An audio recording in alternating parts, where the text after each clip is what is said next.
Hello, welcome back to the channel. So today I'm going to be telling you all about my plan for my portfolio in the upcoming season on Stocks FC. I'm going to be sharing the players that I'm targeting and advising you on some other important factors to consider with your Stocks FC portfolio. If you like this video, smash the like button and subscribe to the channel. If you've not signed up to Stocks FC yet, you can do that by signing up using the link in the description. You can follow me on Facebook and Twitter. And you can also sign up to another fantasy football game, that is of course Sorare. If you've not done so already, there is a link in the description for that as well. So as I said, today I'm going to be going through my portfolio on Stocks FC.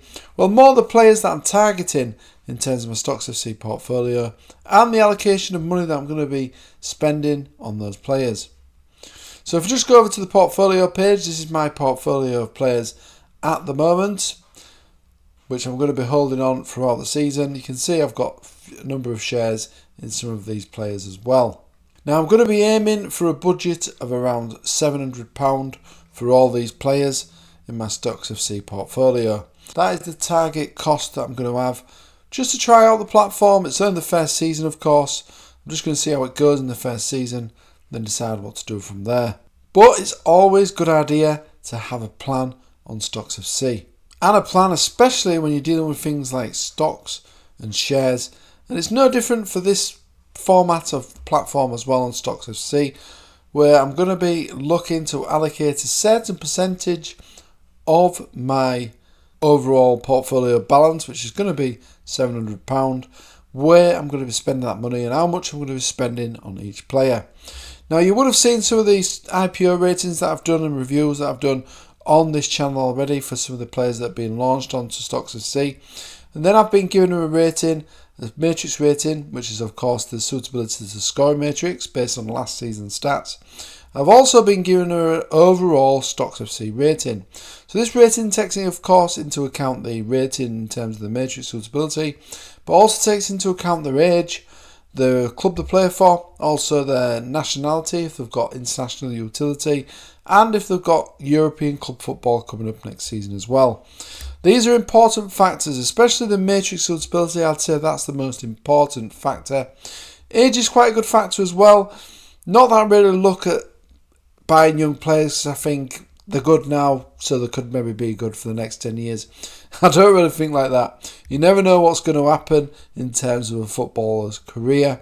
So I just really base it on the next season. I just hope to do well in the upcoming season, and I'd be happy with that. I'm not really planning 10 years or so in the future.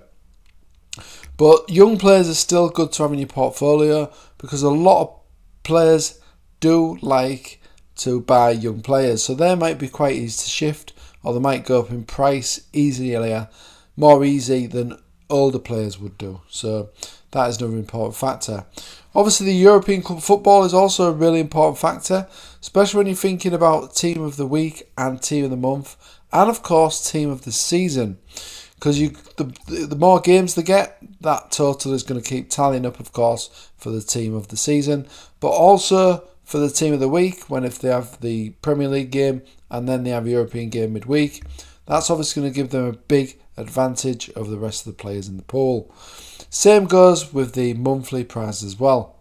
And it's the same principle with regard to the international fixtures, although the international fixtures aren't probably as regular as the European club football fixtures.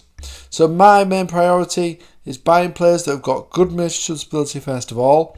Then club football is the next priority I'm looking for. Also international utility and age have probably got the same priority levels, I'd say.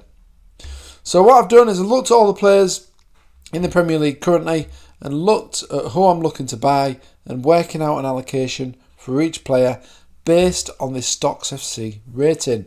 So these are the ratings that I'm going to be using. So these are the ratings that I've just showed you. So these are the ratings out of 10.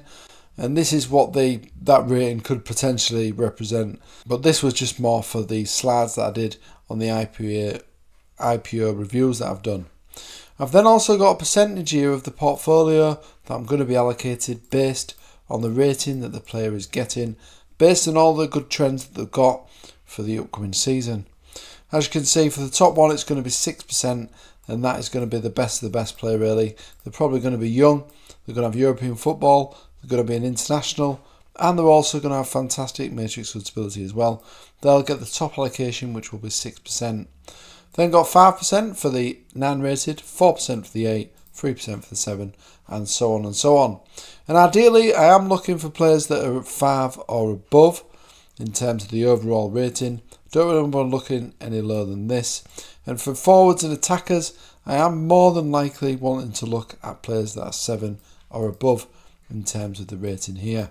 So with that being said, I'm going to show you now the portfolio that I'm planning on buying on Stocks FC. So here it is. Here is the budget. So the budget is 700.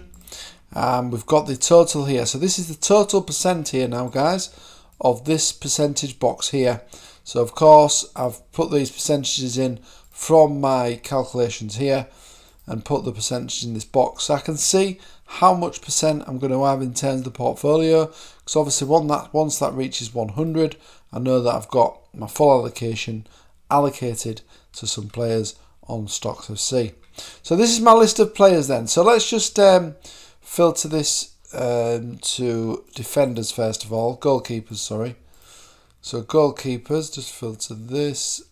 So at the minute, I'm targeting these 3 goalkeepers. As you can see, the lowest one is Edison, 5 rating for him. But I do think he can improve his form this season. Of course, he's got everything else going for him as well. Apart from maybe the international utility, with Alisson being the number 1 for Brazil. But of course, he plays for a top side in Europe and in the Premier League. So he's got the 5 rating there. It's going to be 2% of my portfolio. I've then gone for David Raya as well. Obviously, it depends on where he ends up. I'm hoping he does end up at a decent club. But he did get plenty of saves last season, and that really racked up the points to him. And I think if he does play for a decent team, he should still be getting plenty of saves, potentially, but also more clean sheets than he did at Brentford. And Alisson is a fantastic choice as well. Plenty of clean sheets to be had there for the Liverpool goalkeeper. In terms of defenders then, let's just filter this to defenders. So these are defenders that I've gone for. So I've gone for Robertson of Liverpool, of course. So that's a good one to maybe match up with Alisson. I've also got Lisandro Martinez for Manchester United as well. Again, he's got all the trends going for him. We'll just order this by the trend rating actually. So the top one is actually Trent. As we know, he's a fantastic on the scoring matrix. He's got a 9 out of 10 there. So near the top rating. Trippier is not far behind though. He's got a fantastic major suitability. European football and England international as well. Got Ruben Diaz from Man City as well. So 8 rating for him. Portuguese international in Europe and plays for top side in the Premiership. Lisandro Martinez, as I've said, is an international for Argentina. He's got a 7 rating. So has Luke Shaw. Same thing really. Man United, England, and he's got the club football as well in Champions League next season with Man United. Then we've got Virgil van Dijk, 7 rating for him. Liverpool and Netherlands international, of course. Got Cancelo. Now, he's a target. Don't know if I'm going to buy him yet. As you can see, I've not allocated a percentage yet, because he might be moving on potentially out of the league. And he's not been RPO'd yet as well as some of these other players on the list have not been RPO'd. The ones that have been RPO'd, of course, I've already bought the allocation that I've set aside. Robertson is another target as well for Liverpool. He's not got the international utility, but he has got the European and Premier League utility, of course, and is decent on the scoring matrix as well. So he's another one to add to the kitty of defenders. Let's have a look at the midfielders then that I'm going to be targeting. Some obvious names here. Just filter this by the trend rating to the highest first. So we've got Kevin De Bruyne at the top. He's got 9 out of 10 there. So nearly the max rating for him. Of course, fantastic on the matrix. International, European football, top side in the league. Same for Jack Grealish really. Everything going for him. Age is good as well. Probably not as matrix suitability as Kevin De Bruyne has, but of course he's a little bit younger. We've also got Phil Foden as well for Manchester City. Of course he's young. Scoring matrix suitability is fantastic when he's starting, so he's another hot prospect. We've also got Bruno Fernandes here. Fantastic matrix suitability. Portuguese international, and he's got Man United European football next season. Then we've got Odegaard as well for Arsenal. Norway, so the international utility isn't that good, but he's still got that major suitability and is still quite young as well at 24. Got Casemiro in there as well for Man United and Brazil, 7 out of 10 for him.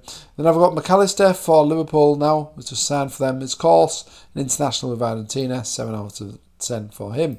And there's another player that I've got on the shortlist as well. Course plays for Liverpool. He's another one that I'm potentially going to buy.